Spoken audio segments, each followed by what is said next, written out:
Warrant Tracker helps you to watch and understand the details of your warrants. On the first tab, you get a list of all warrants that are tracked in the table actually.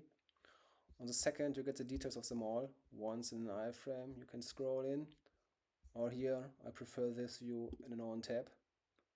This is good for an overview.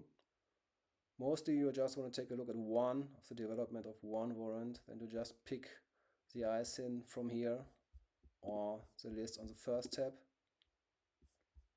Just get the ISIN and put it in to query the details of this one. And then you get just the entries of this one. It's logged every 30 minutes, and this way you can understand all the factors that influence your warrants. On the last tab here, you can query a warrant of your choice. Go to a bank's website, pick the ISIN, put it in there, and then now the actual data is fetched from the bank's website.